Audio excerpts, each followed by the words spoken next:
hello there. A happy and healthy lantern rite to you. And what brings you here on this finest of days? Not business, I presume. So what is it? Need my help? Oh, I see. So you just missed me all of a sudden? Oh, you?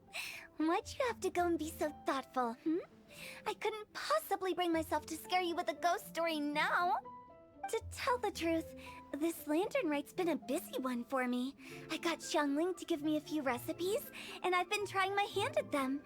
Since you're here, why don't you have a taste? What's that look for? You're not leaving already, are you? Oh, come on, don't go. I promise they don't taste that bad, and I promise it's not a prank.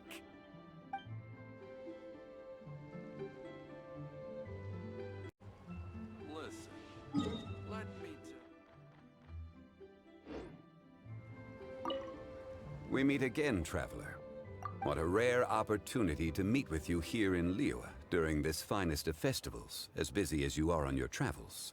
As you can see, I'm ambling the streets at my leisure, enjoying the sound of people chattering and birds chirping. Wangsheng Funeral Parlor has been somewhat idle as of late, so I am presently unoccupied. When the director is out visiting friends, I take the opportunities to head out myself. Habit dictates that my first port of call is here, where I order myself a pot of tea and listen to the storyteller. At festival times, the storyteller will always select a few new passages that complement the spirit of the season. Most are variations on existing legends or accounts from folk history. Their historicity is questionable at times, but it is their entertainment value that makes them an excellent choice for the festive period. Then it seems you are becoming rather familiar with the storyteller at this establishment. Time marches forward relentlessly. People change. Traditions change. Lantern Rite is no exception. In times of old, Liyue was constantly at war. People lit lanterns and sent them into the sky to help guide the warriors on the distant front back to their home. Today we live in a time of peace, and the custom of releasing lanterns has become ceremonial in nature. For the people of Liyue, the ritual of lighting lanterns every year symbolizes the undying spirit of heroism. The things that refuse to be shaken by the passage of time. Those are Liyue's roots, traveler. I hope that you are able to celebrate the Lantern Rite together with the people of Liyue. Plans. Not a notion that can be easily applied to me anymore. I am a man of leisure. I simply go wherever I am inclined, wherever that may be. Although, now that you mention it, yes, I should make the most of this festive period by venturing to parts of Liyue that lie beyond the harbor. I began with tea at third round knockout today. Perhaps tomorrow I shall try somewhere else in the near vicinity. It is quite a joy to be idle and explore this bustling city at my leisure.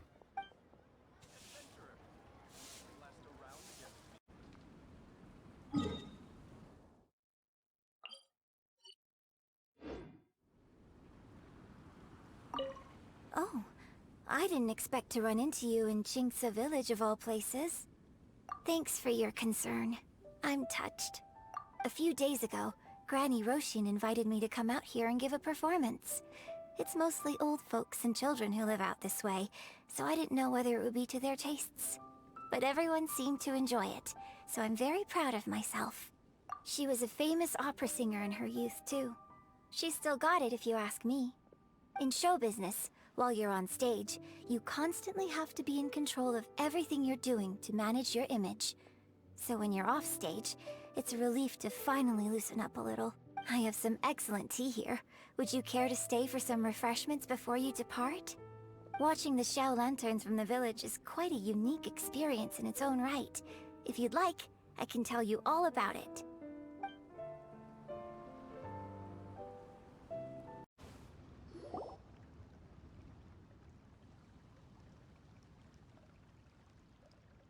Yum, yum, yum! Ooh, I am so full. Not another bite. Hats off to you, Xiangling. Serving the grilled fish with a dipping sauce is quite an innovative approach. The flavor is just to die for. That's my signature dipping sauce. I knew it would taste great. Tempered Jueyun chili powder mixed with garlic paste and chopped scallions, then seasoned with salt, vinegar, and sizzling in hot oil. This recipe may seem a bit crude, but is entirely hinged on the precise balancing of flavors and seasonings by the chef. Everything must be balanced just right. It is the consummate mastery of this balance that turns a humble dish into an exquisite one. Oh, that's quite the compliment, don't you think? I'm flattered. Thank you, Mr. Zhongli. And I thought I have a way with words. But you certainly take the prize, Mr. Zhongli. You are too kind, Director. Your eloquence is infamous in Liyue Harbor. Oh, what's that? Oh, would you like to order something, Guoba? Oh, please, by all means, it's my treat. I'll just open a tab under Xiangling. Hey, are you guys talking about tasty food again? Oh, it's the Traveler in Paimon. What brings you to this side of town? Hold on, let me take a wild guess. Yes. Oh, you must be here for the lantern rite. Isn't that pretty obvious? Anybody could have guessed that. Yeah, come on. Can't you take a joke? You came at the perfect time. I was just letting everyone try my latest dish. The owner of Third Round Knockout says it's, well, a real knockout. Mr. Zhongli and Hutao seem to like it too, but I think it never hurts to let more people do a taste test. How about it, you two? Would you like to have a taste? Huh. Don't have to ask Paimon twice, or once even. Huh? You mean we're not gonna try any? Oh, fine. Let's get down to business. We meet again, Traveler. I trust your journey is going well? Splendid. Therein lies the value of a journey. So come on. Why are you looking for our good consultant? Do enlighten us. And just in case you were wondering, we're on business too. We only tried Xiangling's dish since we just happened to be here. Business? What kind of business would the Wangsheng funeral parlor possibly have during a festival? Even during the most joyous of holidays, life still follows its natural course, does it not? Is that really so surprising? But there isn't need to be alarmed. It's just a nice day today, and I thought we could go for a walk while doing a little promotion for our business. Oh, you could go ahead and chat away. Xiangling and I will go have some tea with the boss over there. Oh, Zhongli, please come get me when you're through here. Of course. I'll see you later, Director. Now then, Traveler, what brings you to see me today? Yes. The Yuheng is honest, intelligent, and most diligent. She is capable of shouldering responsibilities that few others could. But everything has a balance, and one's health must certainly weigh in. Yeah, everyone knows you're super knowledgeable. Paimon bets she would listen to someone like you. If I were still the mighty Rex Lapis, I might be able to help her see reason. But alas, I'm now nobody but an ordinary consultant. My words no longer carry the same weight as they once did. Besides, I am by no means close to the Yuheng. Taking the liberty to lecture her may just as easily produce the opposite of the desired effect. Then what should we do? We could take a more subtle, indirect approach to the matter, such as telling a story that resonates with her, containing your message conveyed within it. Such a story can be achieved by referencing topics from her daily life. The story could prove even more effective if you weave in something about someone close to her. Paimon doesn't really get it. I knew you'd understand what to do. Well done, Traveler. Go collect some source materials for your story. Of course, I can always provide you with my advice, if needed. Once we have formulated the plot, you can tell the story to the Yuhang. You are on amiable terms with the Yuhang, which makes you the natural candidate. Oh, Paimon gets it! So we need to talk with people who know Kuching, right? So who should we start with? Greetings, everyone. I hope I'm not intruding. Huh? Oh! Lady Kuching! Mr. Zhongli, I didn't expect to see you here. Thank you for all your assistance during the rite of parting. You are most welcome, Yuhang. It was the least I could do. Why? And what's with your strange expression? Oh, I see. My apologies. I appear to have interrupted your conversation with Mr. Zhongli. Kuching, are you here looking for us? Yes, I was going to ask you to introduce me to the Adepti. I thought that it would be fitting to send them some festive gifts. On behalf of the Liyue Qixing. But didn't you meet them when we were fighting to defend Liyue Harbor together? You could just as easily go and find them in Juyun cars. Yes, but we only met briefly on that single occasion. The Adepti may have already forgotten about me. And I'm concerned it would be imprudent to show up so suddenly, which is why I thought it would be more appropriate to ask you to introduce me first. So you even have to run around delivering gifts in person? It sure doesn't seem easy to be a Qixing. Thank you, Traveler.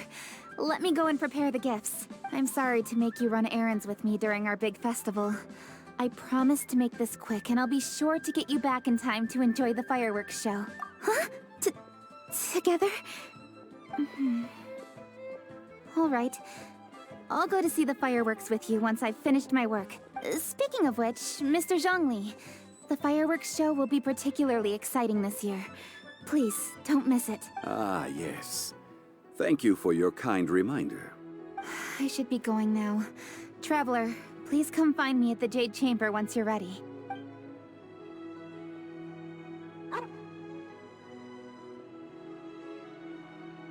And there she goes.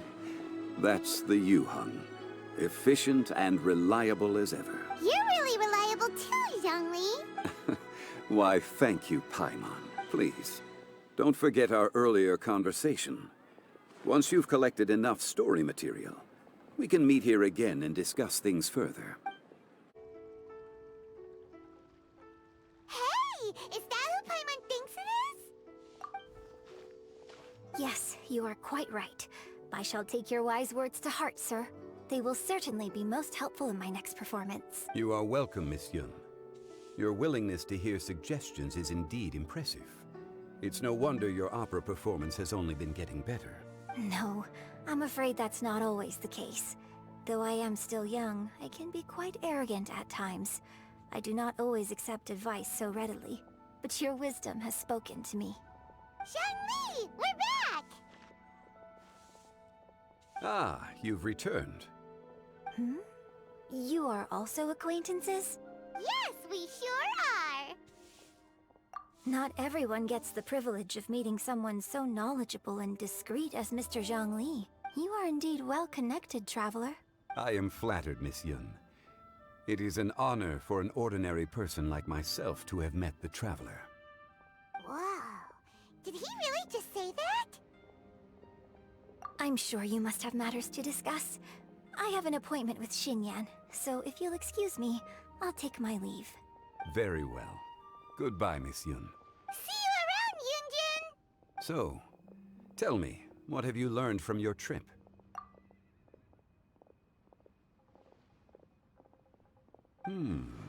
I see. Well, traveler, what do you make of all their opinions? Yeah, Paimon already started creating her own story on the way here. The goal is to convince Kuching to rest more with just a simple story, right? If that's the case, then Paimon thinks we can use food as our theme. Think about it. Who doesn't like delicious food?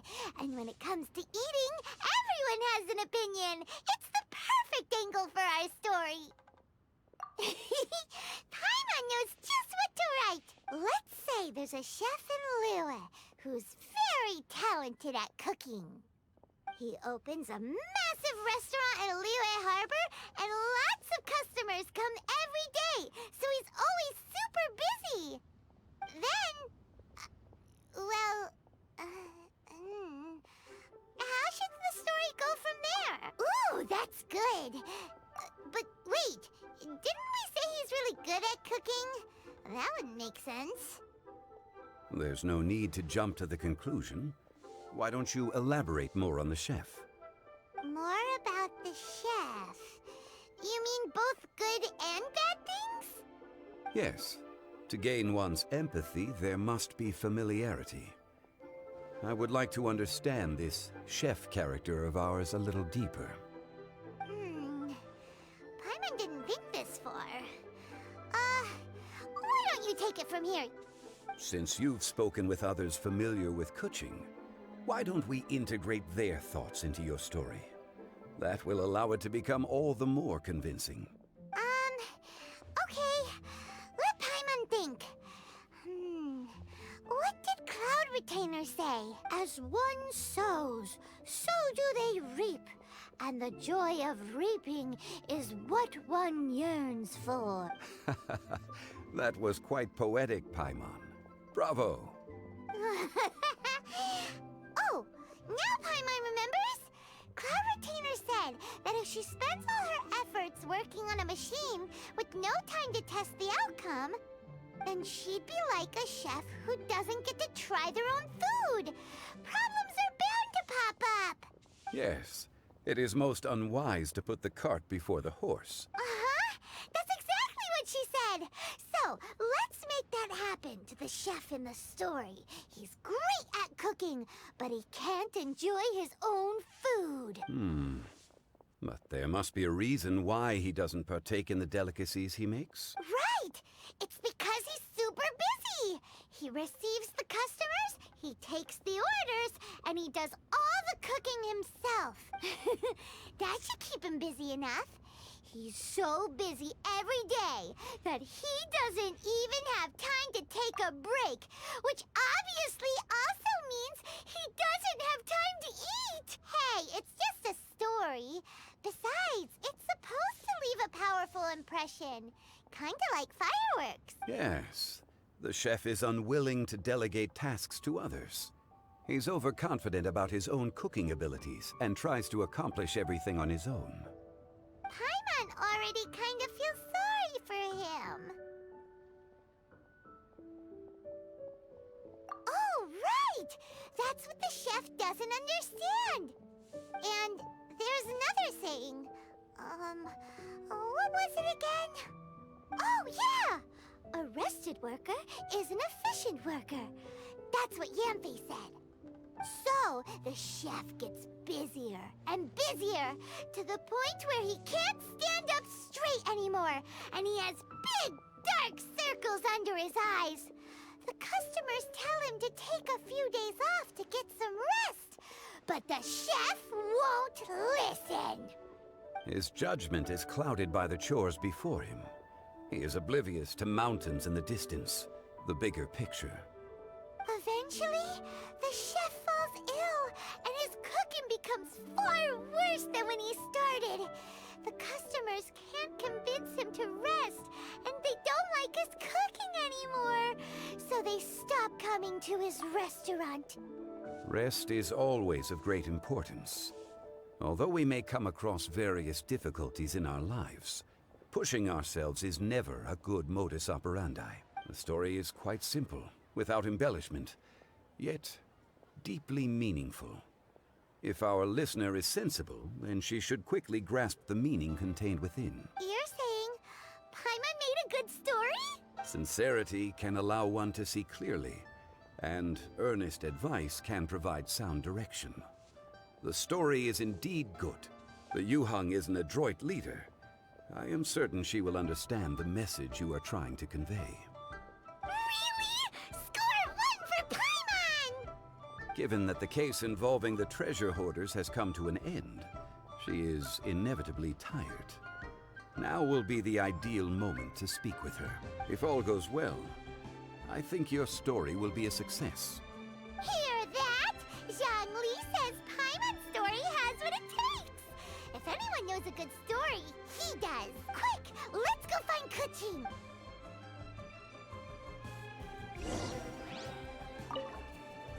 I wish you luck, traveler. Did you see that? Way over there, a firework that looks just like a pig! So it does.